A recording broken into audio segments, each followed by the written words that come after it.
Rob, is this your first event with Battery? It is, yes. How has it been so far? It's been excellent. The energy in the room is pretty amazing. I got off the elevator and you could just feel it the second you walked in the room. Yeah, you had some really great insights in there. We won't get into it too much, but tell us about this idea you shared inside where you spoke about how PE companies will be the best at AIfying their companies. Yeah, look, this is all new. We're all learning as we go. I think PE companies, interestingly, might have an advantage in taking companies from the SaaS world to the AI world, in that they're just going to have more data points. They're going to have more experimentation to figure out what works, what doesn't work. And frankly, they're very motivated to do so, to create equity value in companies that they've purchased in the last 5 years for some pretty steep prices. And so in order to do that, they're going to have to grow their way out of that. I don't know that they can just margin their way out of that, which is kind of the standard PE playbook. So you're going to see some different playbooks. I think you're going to see them get more active once they have figured out what those playbooks look like, and they're going to be the people that ultimately consolidate some of the traditional SaaS companies that now maybe don't have a home in the public markets like they used to.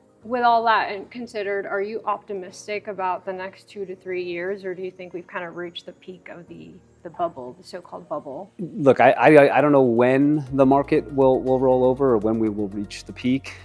We certainly aren't hearing it from the hyperscalers, who are sort of a proxy for demand for AI compute at a minimum. So until we start hearing any softness there, I don't know that we're going to see a peak in demand. I think we'll look back 5 years from now and the demand we're seeing now will look minuscule. That's a different question than whether we're at a valuation bubble. Those are completely disconnected. I don't think we're anywhere remotely close to a demand bubble. But yeah, we're seeing some pretty peaky multiples. We're seeing some valuations that we have never seen in history. And I guess TBD in terms of when that actually corrects. Yeah, that, and the point about these sky-high valuations, it's interesting because a lot of founders today are actually really young, early 20s, millions of dollars in their hands. They have a very different approach to creating a business than, the dot-com boom. Yeah.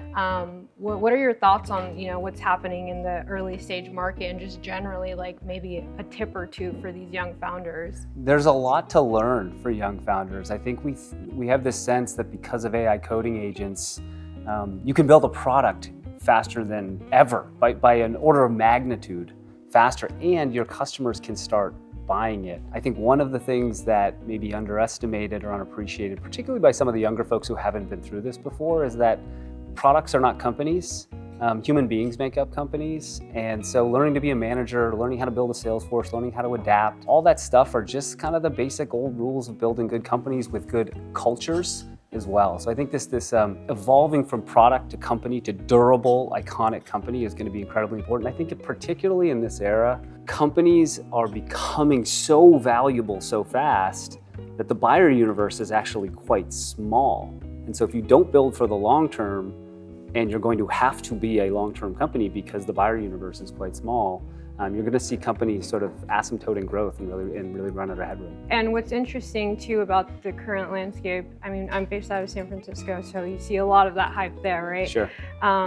Kids are touting that, dropped out of Stanford to start my AI startups, or dropped out of Harvard. So I know that you have in the past, foregone going to Princeton to attend a school that was more aligned with, where you wanted to see your future. And so do you still think, though, that in today's day and age, higher education holds the same weight as it did in the past? I think it's more important, honestly. I'm very much going to encourage my children to go to school.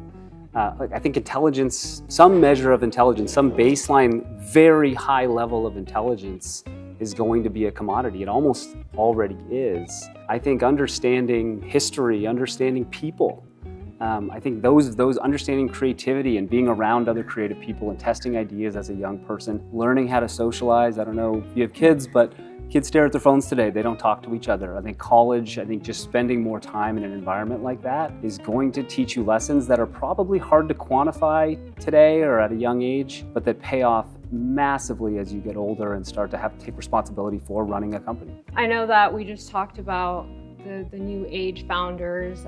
They're, you could say, delusionally optimistic about what they can achieve.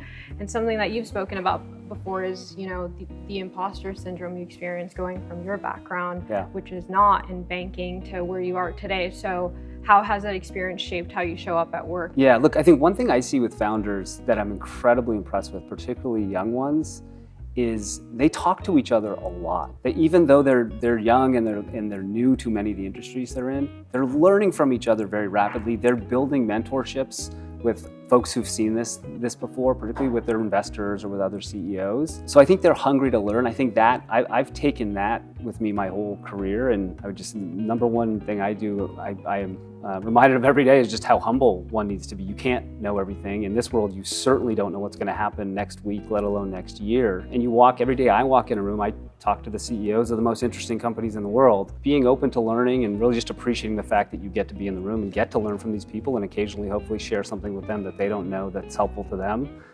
It's just incredibly rewarding, and I just feel very blessed to be able to do this every day.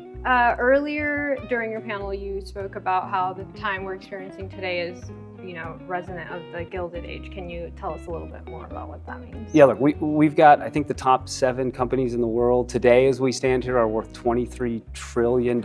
They have trillions of dollars of cash. These are numbers that are unheard of in any of our lifetimes. I also see sort of, there's many parallels to that era in terms of wealth inequality and wealth creation that just harken back to that. They're not going to be able to create everything organically, but they have effectively unlimited resources, and they're going to consolidate around anything they see as a point of leverage in the ecosystem to make sure that they retain their competitive leadership and capture as much of the value from AI as they can, and they have the resources to do it. There's an optimistic take that as AI becomes more prevalent in our lives, there's going to be like a Renaissance era. Everyone gets to do art, and we're basically going to have a very different way of experiencing work.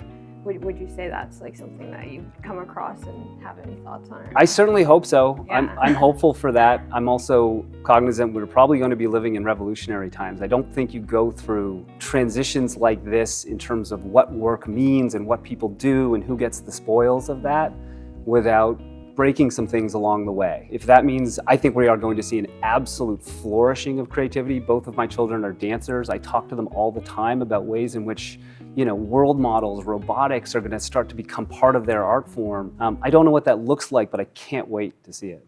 Yeah, awesome. Cool. Yeah, I think that's good.